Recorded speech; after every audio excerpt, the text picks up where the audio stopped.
What is up, math superstars? In this edition of Mr. Peterson Presents, we're going to be talking about relations and functions. And so we're talking about when there's an input, when you put something into something, what is the outcome? And so we're going to be dealing with different equations. And what happens when you fill in a number for x, what's going to be our y value? So when we talk about a relation, this is any set of ordered pairs here. And so we have these ordered pairs. They're labeled as x, comma, y. And so you can see how the x relates to y. So we have 1, 3 is our first order pair. And then we have -2, 0, 4, 2, and then -3, -4. So let's take a look at what this is going to look like, some different ways that you'll see this. And so the first one is with your table format. So the way you would fill in your table is you'd fill in your x value is 1 and your y value is 3. So we're going to do that for each ordered pair here. -2, 0, 4, 2, and then -3, -4. So now we have a graph here. So we have our coordinate plane. So we have our x-axis and we have our y-axis. And so we're going to go ahead and plot these points here, and you can see what it's going to look like as a graph, this set of ordered pairs here. So if we graph 1, 3, what we do is we start in the center, which is our origin. We go over to 1, and then we stop. So we're stopping at 1. But now let's go up 3, because it's positive. 1, 2, 3, and then we place a point there. So we have our first order pair is 1, 3. Let's do our next order pair is -2, 0. So we start at the origin. Let's go -2. So we're going left this time. So we're going left -1, -2, and we stop.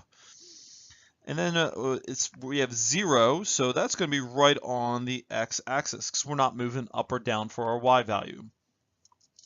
Then we have 4, 2. So let's go over to 4. So we start in the origin. We're going to the right first. 1, 2, 3, 4. And then we stop, and let's go up 2. 1, 2, and we place our point. So now let's do -3, -4. So we start in the origin. We're going left, -3, 1, 2, to -3. And then we're going down because we have -4. 1, 2, 3, 4. And we plot the point. So you can see here, if we were to go ahead and connect our points together, it kind of makes a little arc right there. And so this relation right here kind of creates this nice little arc here. So the first way we deal with relations is with the table, the second way is with a graph, and the third way is with mapping. And so the way the mapping works is this left oval, we're going to label that as x, and then we'll label the second oval as y. What we do is we write out our x values in the x oval here. So we have 1, -2, 4, and then -3. And the 1 matches up with 3. -2 matches up with 0. 4 matches up with 2. And -3 matches up with -4. So now we got some fill-in. So using our set of order pairs, this is just some more vocabulary here. So our x values, we call these, this is either called the domain, the input, or the independent variable. And so the independent variable, all this is saying is that when you have an equation, we're filling in some number for x to get y. And so the domain here, these are all of our x values. So our x values, 1, we have -2, 4, and -3. And this would be the same for if you labeled your input values are all the same. These are just other ways to say domain or x. And our independent variable here is just x. So the y values, another name we can call y values, are the range or the output. And you have dependent variable right here. Our dependent variable is going to be y, because this is dependent on our x value. And so we need the x value to find the y value. The way the y can also be written in, we have the function of x when we talk about functions here. But let's go ahead and fill out our range. So our range is 3, 0, 2, and -4. We're just filling out the y values. And that's the same thing for the output values here in our relation. And so here's just another way we're going to label this with input and domain. And so our x values right here, these are called either the input values or the domain. And our y values, this is called the output or the range.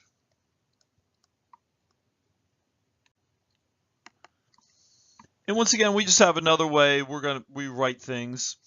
And so we have the x values. Once again, this is the domain. So these are all the values when we have an equation that we're going to put into the equation. We're going to input it. The y values, this is the range. And maybe the arrow should be going the other way here. These are our output values. Once again, just other ways we're going to be seeing things. So the x-axis, this is the domain or the input.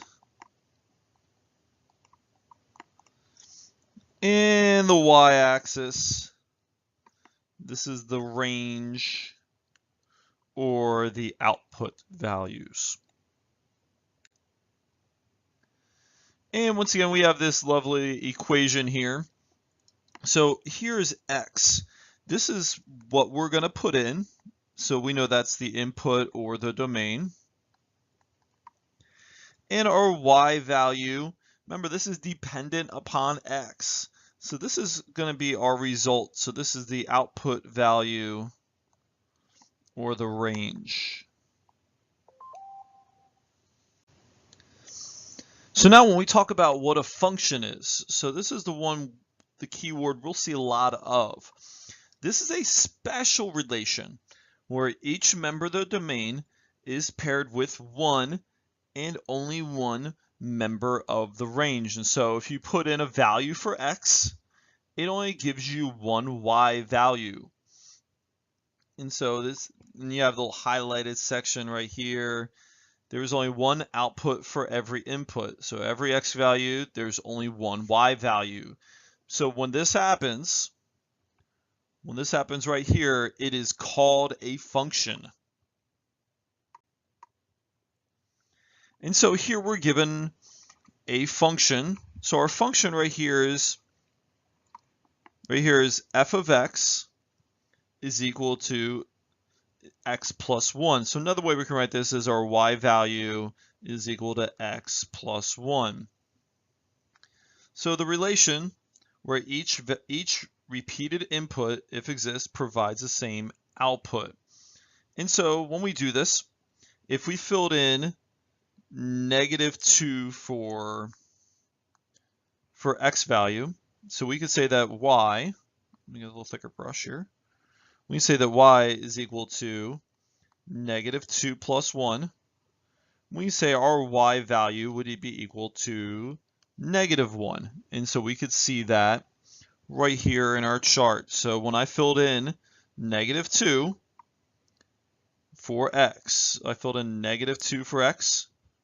What happened was my y value is equal to -1. And so if we were to do that for each one of these, fill in x, fill in 0, we get 1, fill in 2, we get 3. So if we filled in 2 again, we should get the same value for y. And so we can say that this, every time we have an x value, it will always equal the y value. That means that this is a function. So the way we can graph this, let's go ahead and graph our data here. When we graph our data here on our coordinate plane here at the bottom, let's go ahead and do -2, -1. We put a point. We have 0, and then 1. That's going to be on the y-axis. Then we have 2, 3. We have 2, 3 again, so that's going to be the same point. And these form a line this time, going through those points. So if we were going to go ahead and map this, we have our x and our y. We'd have -2, 0, 2, and 2. So our 1 is matched up with -1. Our 0 is matched up with 1. And I can just write 3 once because the 2 is going to match up with 3. So we don't have to write that a second time. And here in the box right here, we're just given the different points labeled out as x and y, that corresponds with everything we've just done. So here's what happens when it's not a function. So when it's not a function, we can see our data right here. We can say that 2 gives us the value 3, but in this relation here, 2 can also give you -2. So we can say that this is not a function. Not a function. So if I was going to graph this, because you can graph the relations, it's just going to give you a different kind of graph here on the coordinate plane.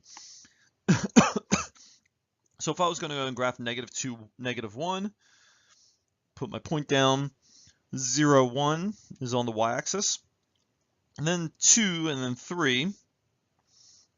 But you can notice I also have this second point right here, 2, -2.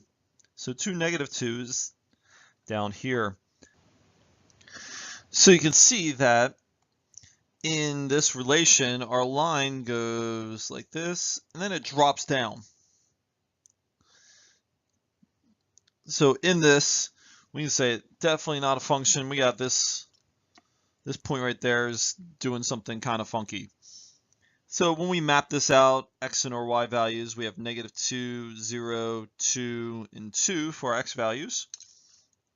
-2 gets mapped with -1, 0 gets mapped with 1, 2 mapped up with 3, but since this is not a function, a 2 again can also get mapped with -2. And so what we can do is this actually crisscrosses right there. So we can see that right here it gets kind of crazy, not a function. So in order to figure out if a coordinate plane here is a function, we can do what we call the vertical line test. And so if we can draw a vertical line and our vertical line only touches one point in our graph, we could say that this is a function, not just a relation. So when we do this, what we do is we do a straight edge, and if I draw a line going through if I draw a vertical line at any point, we can see that in this graph for number 14, that my vertical line only passes through one point on this graph. And so I can say that this is a function because there's only one x value matches up with one y value.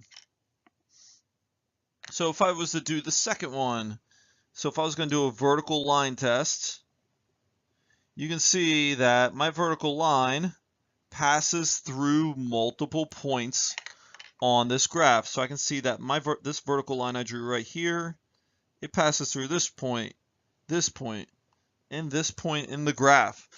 So I can say that this is just a relation, but not a function. So here I'm given this number 16. If I was going to draw a vertical line, some points will only have one value, but you can see here what I just drew is there are points all along this line right here. my vertical line test. So I can say that this is a relation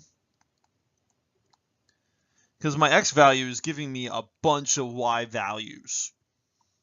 And so now I have number 17. So let's go ahead and draw my vertical lines. Oops, let's try that again. Sorry, what I'm doing is I'm using a pencil to draw my vertical lines here. Give me some straight lines as possible. So I can say that my vertical line test actually works because for every x value, there's only one y value. And so I can say that this is a function.